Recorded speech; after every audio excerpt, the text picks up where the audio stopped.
Hello dear students, welcome to our YouTube channel. आज हम बात करेंगे फिजियोलॉजिकल चेंजेस ड्यूरिंग पिपेरियम कि पिपेरियम के दौरान कौन कौन से फिजियोलॉजिकल चेंजेस है वो होते हैं। तो फर्स्ट वन जो चेंज आता है वो आता है पल्स के अंदर। तो इमीडिएटली आफ्टर द डिलीवरी जो पल्स है वो स्लाइटली इंक्रीज रहती है बिकॉज ऑफ लेबर पेन और excitement to see the baby.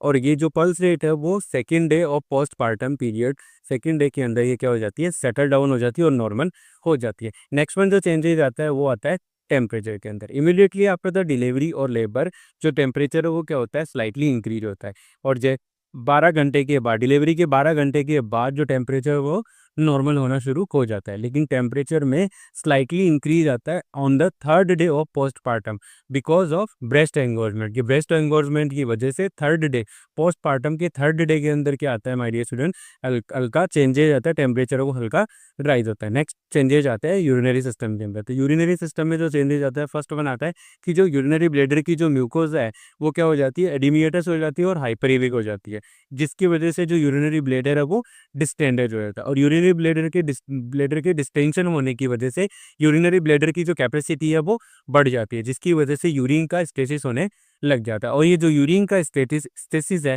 वो मोस्ट कॉमनली 50% ऑफ वुमेन्स के अंदर ये देखने को मिलता है। और ये यूरिन स्टेसिस की वजह से यूटीआई के चांसेस है वो पोस्टपार्टम पीरियड में सबसे ज़्यादा बढ़ जाते हैं। नेक्स्ट फोर्थ वन चेंजेज आता है गेस्ट्रो इंटेस्टाइनल सिस्टम के अंदर। और जो फोर्थ वन चेंजेज है वो ये आता है कि गेस्ट्रो इंटेस्टाइनल सिस्टम के अंदर क्या होता है, थ्रस्ट है वो बढ़ जाती है, साथ ही साथ कॉन्स्टिपेशन है वो बढ़ जाता है। कॉन्स्टिपेशन बढ़ने का जो मेन रीज़न होता है वो ये होता है कि लेबर के दौरान जो फ्लूइड लॉस हुआ है उसकी वजह से, और जो लोकियल डिस्चार्ज हो रहा है उसकी वजह से क्या होता है, फ्लूइड है वो लेवल कम हो जाता है, जो कि कॉन्स्टिपेशन का इंपॉर्टेंट रीज़न और इम्पोर्टेंट कारण बनता है।